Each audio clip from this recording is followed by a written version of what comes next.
This is video 332. First, you must place your ballast and shape your ballast to taste.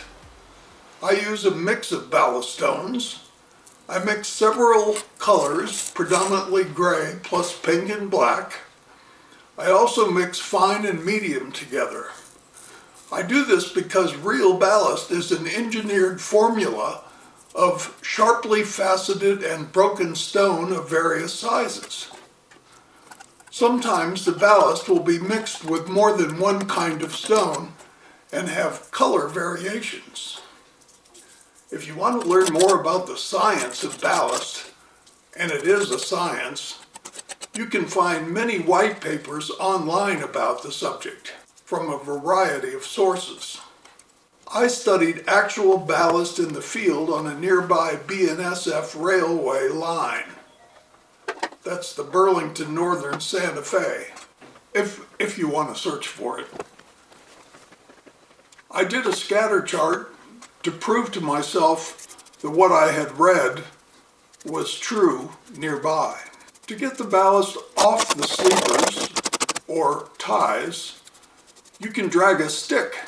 In this case, I use the handle of my ballast brush to get the stones off the sleepers. You can also brush it away or use a finger to remove it from the sleepers. Generally, you will find that little ballast will be on top of the sleepers or ties. If not removed during the ballasting, initially, train vibrations will shake it off. I have a dedicated brush that over the years I have found works well to do the final shaping of the ballast. Once your ballast is shaped the way you want it, spray it with a fine mist of water and a drop or two of dish soap. I usually add a little alcohol as well. Any spray bottle will do. But this old Windex bottle I have has been with me for 8 or 9 years now. Doing this will usually not disturb the shape of your ballast, and when you add the glue mixture, the ballast you have so carefully shaped will not flow and move around on you. For gluing, I recommend a condiment bottle like the ones used sometimes at diners for their tomato ketchup and mustard. If you go this route, get one with a top, and make sure the top has an attachment to the bottle so you don't lose it. I then mix whatever my preferred glue is to about 50-50 or 35%, 65% water. 35% glue, 65% water, or 50-50. It changes depending on my mood. I use a touch of dish soap, just a couple drops, or a wetting agent. You can use a wetting agent too. The dish soap is a lot cheaper though. I also like to add half a teaspoon of alcohol and mix it up, mix it well. The condiment bottle allows you to spread the glue quickly and very accurately. I started using this when I got fed up with cleaning the glue off my rails. After the glue dries, it gets pretty hard to get it off the rails. And so this way you don't get any on, or you get very little on. Other methods I've used slops it all over the place. I don't like that. This is a highly controlled system. Before painting, mask off any areas you want to protect.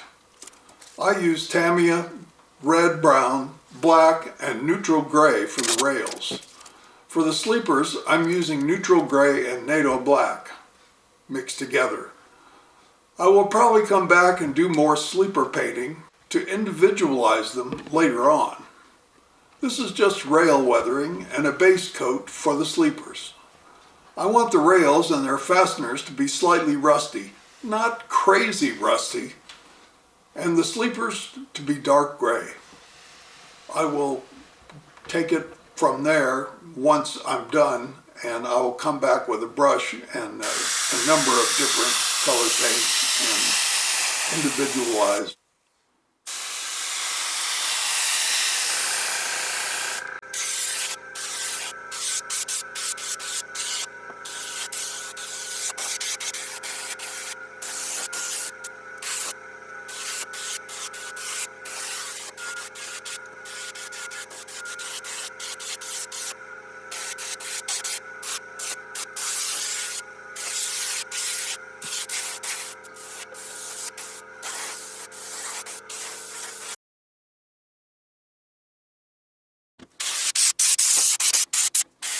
By the way, I decided to motorize these points, turnouts, and have tortoise motors on order. I pulled up the track after the last video and drilled the benchwork for the motors.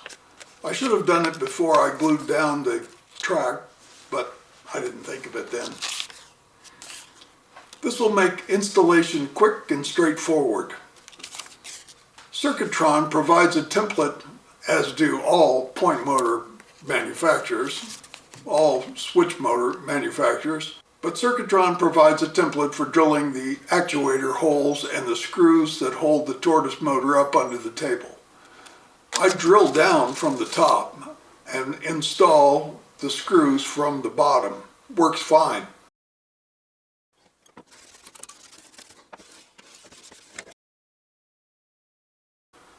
There it is. It doesn't look like anything has been done. It seems like it was always this way. Success.